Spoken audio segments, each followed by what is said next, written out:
conditions, for example, making every penny of that conditional on countries taking back illegal migrants, for example, and if they refuse, then they get nothing. And just quickly, on the confiscation scheme of jewelry and other assets, are you saying that you're against that?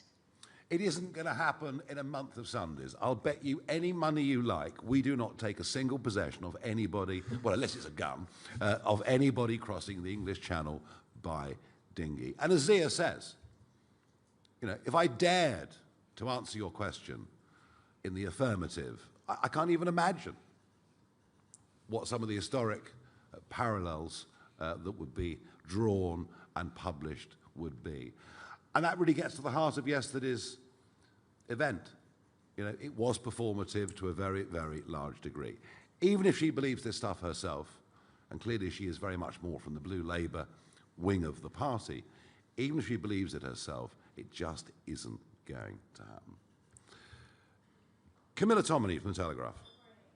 Sorry. Oh yeah, I'm happy to take that one. So we wouldn't even categorise. So listen, we want to hard cap foreign aid at £1 billion for the foreseeable, right? Until Britain's finances are in a position where hard-working bricklayers in this country are not being asked to pay ever more tax.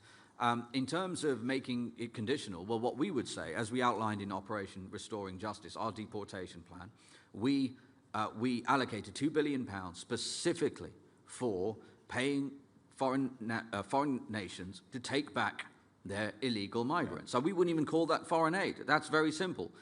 You know, here's an incentive to take back your illegal migrants in our country so that we can basically ensure that we have proper immigration law here. Yep.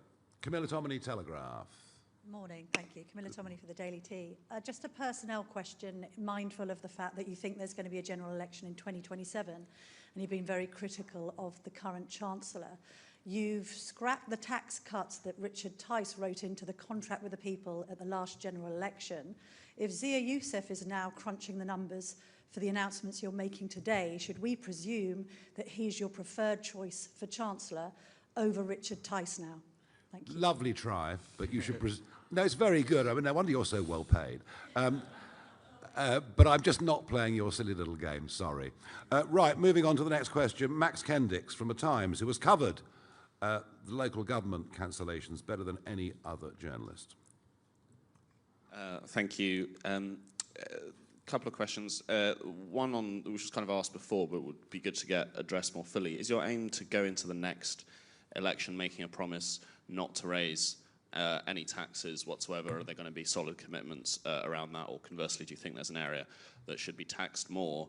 And Zia, I wonder, Shabana Mahmood said yesterday, when she was being accused of being divisive by a Lib Dem MP, that she's the one regularly called an effing P word and told to go back home. Is that an experience of racism in public life that you sympathise with? Yeah, well, look, I've answered this a few times this morning on the morning round. So number one, I deeply sympathise with her for being in receipt of such appalling racism. That must be deeply unpleasant. And look, obviously different politicians have different reasons and motivations for saying and believing different things.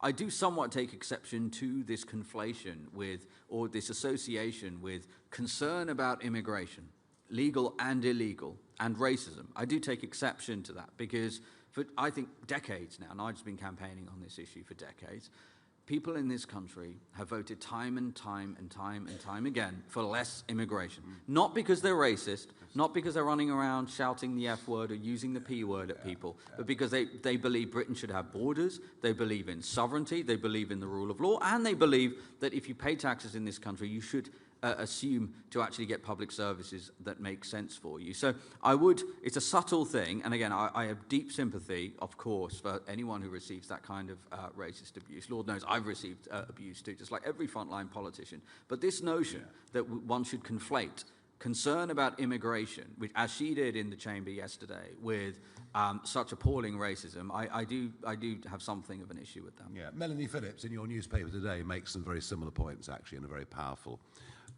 article. Look, we're a party that believes we need tax cuts, that the tax burden is too high, it's a disincentive, and by the way, I want lots of people moving back to Britain. I want people moving back to Britain who are going to pay lots and lots and lots of tax, because if you drive away the wealthiest, you drive away the highest taxpayers, which means a potentially higher tax burden for everything else. But I think what we've shown you, or I believe what we tried to show you over the course of the last few weeks, is that we fully understand that we can't even talk about tax cuts until we get our spiralling debt problem in this country under control.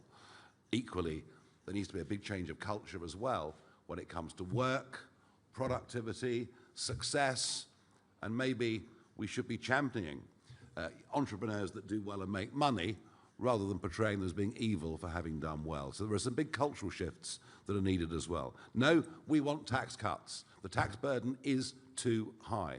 We're committed to doing that, but first, we're showing you that we can make the cuts and do the things that will give us the room.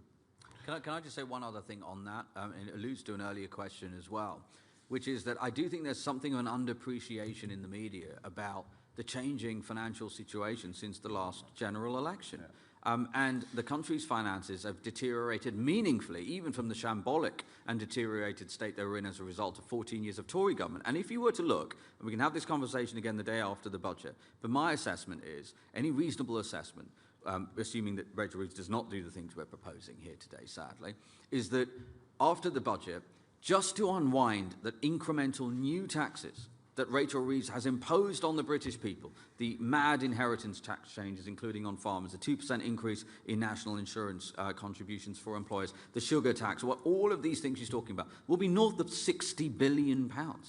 And Lord knows we would love an early general election, but by the time we get to the next general election, in all likelihood, my view is that we're going to be at north of £100 billion just to unwind the appalling tax rises that Rachel Reeves would have implemented. So we've got to be straight up with the British people about that. Absolutely. Jonathan Walker from The Express. Thank you, Nigel. I think it was Zia this morning highlighted a web page that you've set up for people who are interested in defecting to reform. I don't suppose Shabana's really going to fill it in, but are you able to tell us anything about how many people have applied, and how do you decide who to accept and who to not accept? In terms of defectors, I mean, the rule's very, very simple. We want people to come to us who we think will add to us, help us as a party, help us as a movement, as opposed to simply using us as a tool to revive their political careers. That's the criteria, plain and simple. Sophie Wingate from PA. Thank you, Sophie Wingate from PA. On renegotiating with the EU on benefits for EU citizens, can you guarantee that it wouldn't lead to retaliatory measures and higher prices for British consumers? And have you had any exploratory talks with EU officials to see how open they might be? No, I'm not terribly popular in Brussels most of the time, it has to be said. I think they're quite pleased to see the back of me in many ways, although the European Parliament's very, very dull now that the Brexit Party aren't there. It's a negotiation. You know, it's a negotiation, and you go into a negotiation with a very clear idea of what your objectives are and what your interests are. And your interests ought to be the national interest, and the whole disaster of the EU renegotiation from the very, very early days was it was viewed by Theresa May and others as a damage limitation exercise as opposed to a rejuvenating opportunity. And so we finished up with a very bad deal that currently the Prime Minister is trying to make considerably worse. We will adopt a different approach, and you can never predict how negotiations will go, but I do think that we have a team of people who've been used to negotiations, who know what the tough side of life is when it comes to business, when it comes to putting together contracts, putting together deals, and I would argue we've got a far better chance of doing something in the national interest than any of the careerists that have gone before us. Maurizio Alencar, City AM. Hi, Maurizio Alencar, CCM. Thank you. Some of the criticism of Labour has been on plans to create a so-called smorgasbord of tax rises based on quite volatile items. But then this package is also talking about some volatile items such as net migration. So, you know, is this savings package and slight surcharge fees package also not based on very sort of unpredictable forecasts? Thanks. No. Just have a look at the graph. I mean, you're City AM, for goodness sake. Just have a look at the trend. The trends have now been well established for several years, and actually the numbers are getting worse, and the predictions for those numbers, whether it's PIP, whether it's universal credit, all of this will be considerably worse this time next year, and even worse the year after that. The trend is very, very clear, and this is about arresting and turning around that trend. Yeah, and I would just add to that, the only number that could in any way be described as being reliant on a variable is the one on IHS that you flagged, the immigration health surcharge. The 5 billion number we just touted as being the saving is based on the current OBR forecast for net immigration. But I also said in my speech, because we've done the numbers on this, if they cut net immigration to zero, which is what our policy is, it would still save north of 3 billion quid. So that's still 23 billion pounds, more than enough to negate tax rises. Emilio Casaliccio from Politico. Hi, thank you very much, Emilio. You say that you made no specific promises about council tax before those May elections, but reform local groups did make very clear promises. So what will you do to keep better control over what these people promise on essentially your behalf in local areas? And are you able to say something just a bit more general about that experience, what councils, these reform councils are finding, the challenges that they're finding in terms of saving money or in terms of making difficult decisions for savings that actually are proving very unpopular or the government won't let them do? What have you learned from this experience of some form of governance about what you should be promising ahead of the election and how a reform government might need to kind of temper expectations? I was incredibly careful in the run-up to those county elections not to make false economic promises. And I promise you, you will not find a leaflet officially sanctioned by the party. You will not find a clip or an excerpt of anything I said on the street or on camera or to you or wherever it may be where I made any false claims about tax and council tax. And I can assure you, having travelled and having met, I can't even think, but probably 800 to 900 of the 1,300 people that stood, 600 people that stood for us, I didn't hear anyone making false promises on council tax. So I think, you know, the messages that were coming from the central party through the senior membership team were very, very loud and clear. Lessons, yeah, I mean, I think, you know, getting anything to change in this country is difficult. It's difficult because of inertia. It's difficult because of the status quo. It's difficult because there are plenty of people living in the marzipan layer, you know, on a public sector with the promise of great pensions, with maybe not the longest working hours in the world, many of them thinking since the pandemic that actually work from home was a suitable alternative. Yeah, getting things to change is hard. I think that's perhaps the biggest thing that I take from these first few months. And that is to a very large extent why, it's getting back to the Express question really, that's very much why Danny Kruger has come into the party to oversee a team, to think, how are we going to deal with those challenges with Whitehall and elsewhere? But yeah, that's my big takeout. Okay, we're rattling through. Will Hazel from the iPaper. Thank you. Do you support Shabana Mahmood's plan to deport the children of failed asylum seekers? Because I think earlier in the year, Reform rode back on plans to deport the children of illegal migrants in your mass deportation plan. Look, you know, my job is not to make your life easier, and so I'm going to say this. The absolute priority with deporting those who've come illegal are young, undocumented males of fighting age, many of whom will do great harm in this country to women, to girls, join crime gangs, and that is the absolute priority, and that remains my answer. Lucy White from Bloomberg. Thank you. I wanted to ask about steel. At the moment, the EU has proposed much higher tariffs on steel that we are trying to negotiate our way out of. if you were to torpedo relations with the EU by, for example, withdrawing from the ECHR or by treating their citizens here differently to the way we treat our own, how do you expect that to impact on these industries that are so reliant on our relations with the EU? Because the steel industry has said the tariffs at the current level that the EU is proposing would be incredibly damaging. No, and I understand that, but that's all part of a negotiation, isn't it? That's all part of a negotiation. And, you know, when you're negotiating against someone that sees weakness, they will keep hammering you. You know, that is the world that we live in. And we've shown weakness since 2016. Time after time after time. And frankly, under Keir Starmer's leadership, it is craven weakness that we're seeing on fishing and everything else. So yes, these are issues, as are trade issues around the whole of the rest of the world.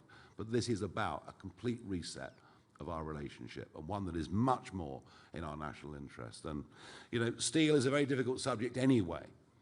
I honestly don't believe that if Richard Tice and I had not gone up to Scunthorpe on that day, I honestly don't believe this country would be producing any primary steel at all. And that moves on to a whole bigger debate on energy and the sheer catastrophe that net zero, that the attempt to become the Saudi Arabia of wind, and onto this government, is for not just our traditional manufacturing industries, but forget data centers, forget AI, forget crypto, forget the entire 21st century economy. If we continue with our current energy policy, we simply won't be competitive and won't be able to do it. And energy will be, you know, very much, I think, a centerpiece of what we fight the next general election on. George Eaton, New Statesman.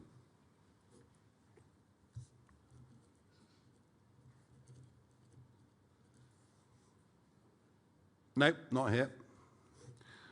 Adam Cherry, Guido Fawkes. Thank you. The Chancellor next week is set to announce a milkshake tax. What is Reform's position? My favourite subject. Right. What is Reform's position on sin taxes? You mentioned the sugar tax earlier. Would you abolish it? And under a Reform government, if I go into a restaurant, would I be able to buy a Coca-Cola and get it refilled unlimited times? Oh, I've seen that. I mean, you know, it's as if we're all to be protected from ourselves and kept at home, wrapped up in cotton wool. Just take tobacco. Just take tobacco. The Australians have gone bonkers. A packet of cigarettes in Australia costs about 35 quid, maybe nearly 40 quid. So if you're living in Melbourne and you're in a criminal gang, forget cocaine. Forget, there's no money in cocaine. The money's in fags. And as a result of this, there have been 40 premises firebombed over the course of the last 2.5 years, as the tobacco gangs fight against each other and burn out shops that are selling under-the-counter cigarettes. And you can go back to Adam Smith, if you like, who talked about brandy taxes. And if brandy tax is too high, guess what happens? You get smuggling. And I think when I take that down to sugar, well, clearly, there is not going to be a black market in milkshakes. I would fully understand that. But they're hot when they're chucked in your face. They're really vile, I must tell you. I just think we're not doing enough through education and just banning things and taxing things and saying in that particularly famous chain that you can't fill up for a second time. I mean, it's just overreach on simply on the most astonishing level. Archie Earle from Unheard. I was wondering if you could tell us anything about if Reform has any plans to implement a Trump-style visa ban on any countries, especially in light of Shabana Mahmood's announcements. Well, the visa ban that Shabana Mahmood talked about yesterday was actually, yes, a very sensible negotiating tactic. Why wouldn't any government looking after the national interest do that? It was one of the most attractive things I thought she said. Let's show some muscle as a country, and we can do that with Nigeria, etc. Even Eritrea, maybe, I don't know. But so there's much we could do. But I just, again, say to you that it all sounded great. It's all supposed to neuter support for reform. I just don't believe any of it with this government, this cabinet, and these backbenches, and the leftward movement that we're seeing in Labour politics, the drag that is coming now from the Greens, it won't be Jeremy Corbyn because he can't run a bath, but there is that gradual drift to the left. I just don't believe it'll ever happen. Right, 2 or 3 more. Anna Gross from the Financial Times. Would be under the The immigration health surcharge, in all of the documentation that I've read, it's calculated on the average cost to the NHS of migrants who are eligible for the surcharge. So I'm confused about where you got this £2,700 figure from, which I can't find. Also, when the government has increased IHS before, the number of people whose fees are waived goes up because fewer people can afford it. So wouldn't that reduce the revenue from this policy? And also, what are you going to do about the people who say, look, I literally can't afford it, and then their fees get waived? If I was to go to Australia and work in Australia and I couldn't prove that I either had the cash in my account or the health insurance for up to 4 years, I wouldn't be let in.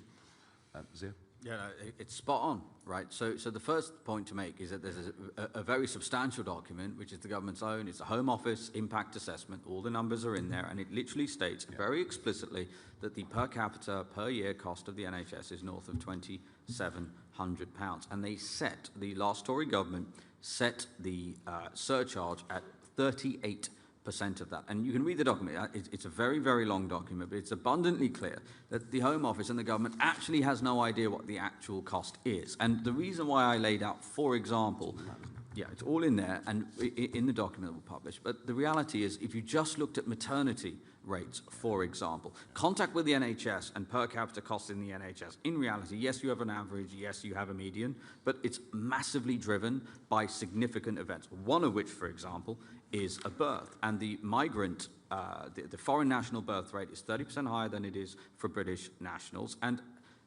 each one of those births costs £5,500. There's absolutely no justification for keeping the number of that. Now, there are also, as you say, a number of exemptions inside the IHS. One of which would be for ILR. Now, obviously, our plan is to abolish ILR altogether, but if Rachel Reeves doesn't want to do that, she could just remove that exemption. Obviously, asylum seekers, all of these other sorts of people don't have to currently pay. Nor, by the way, I want to be crystal clear, NHS workers are currently exempt. We would retain that exemption. So we're saying even in a net zero immigration scenario, it would raise £3 billion. Based on current OBR forecasts for immigration this year, it would be £5 billion. David Burke from The Mirror. Hiya, thank you very much. In a hypothetical situation where a company were to go bust, it's a big local employer in an area, under your proposals, the British citizens on the workforce would have the safety net of support, but their colleagues, neighbours from the EU or from overseas in some way wouldn't. They'd also have their own living costs, their own families, etc. Do you think that's fair, and do you think the wider public think that's fair? I just think the model that we've been pursuing for basically quarter of a century of importing as much cheap foreign labour as we possibly can has been a benefit to some employers, especially big employers, but the net effect on the British economy, it's been catastrophic on productivity, and it has, as the years have gone by, just brought upon us a massive range of social costs through dependence, etc. We cannot continue with this current model. I understand that for some people there'll be short-term concerns. Of course there will be. But what we're saying is we have to turn this around. And frankly, to have so many millions of people of working age not working is the thing that is going to have to be addressed. Thank you. Peter Walker from The Guardian. I'm hidden here, so I'm going to stand up. If I can return to the very, very first question of this quite long press conference, which you didn't completely answer from the BBC, has the party modelled at all what the economic consequences of your actions on EU nationals, what would be the case if the EU hit back, for example, on trade, or are you convinced that they won't? And if I may, I asked Richard this yesterday. He basically said he didn't particularly have any concerns about the views of your new head of the student organisation, who has argued quite vehemently on X that people from minority ethnic backgrounds are not necessarily British, even if they're UK born and bred. Do you share Matthew Goodwin's views? And given the fact he's in the party, does this indicate that you're proud record you've talked about a lot of keeping far-right elements out of your parties. Is that era now gone? No, and we will always keep far-right elements out of our party. I've always done that. You've known me for goodness knows how many years. I've always made sure we've never had BNP types, etc. in. I think what Goodwin said, it was nuanced. And if you look at the nuance, it perhaps doesn't look as ugly as you try to make out, is the point that I would make. But of course, as soon as you set up a youth wing, you're going to have problems with everybody. And we knew that before we did it. I would argue with Europe, they're still selling us lots of cars, you know. They're still selling us lots of cars. We're still buying 20 million bottles of champagne every year. You know, we need to get back to a basic trade agreement. And look, you know, have we costed? There are all sorts of good and bad scenarios that can happen every single day of the week. I am confident we can come to a much better deal with the European Union. I was going to ask one last question. Robert Peston, do you have a question as you were late in the room? Fine, very good. Yes, one more. Sorry, I apologise. Not on my list, I apologise. No, I'm later. Thank you. You've painted a very gloomy picture of the public finances in this press conference, but would it be fair to say that the solutions you're offering, in contrast to your avowedly radical solutions on immigration, are perhaps cautious? 25 billion savings is just about half what the Tories suggest they could find, 47 billion. Even your PIP changes are less than what Labour thought they could find when they first thought they could manage this. So is that the message you want to give to the electorate? We're radical on immigration, but there will be incremental change on the public finances. What we've given you today is just one snapshot of one area. We might remind you of what we said about the Boris wave and indefinite leave to remain and what the cost of those individuals are likely to be over the course of the coming decades. 200? Yeah, I mean, it's hundreds of billions if you actually were to look at the Boris wave and that over impact. Decades? Over decades, indeed. And look, we're going to have a lot more to announce in this regard. I will say it's quite funny, though, with the media. You know, 1 minute we're putting big numbers out there and we're accused of fantasy economics, and then we put smaller numbers out there and that's a bit cautious. So look, here's the point. Here's the point. As Nigel said, this is a very specific set of proposals for Rachel Reeves that she could enact immediately. And by the way, that 25 billion, that compounds, as is in the document that we will share with you, that compounds significantly and multiplies over the coming years. Thank you, everybody. Cool. How many questions we do? 20 something? No idea. A lot. Yeah. A lot.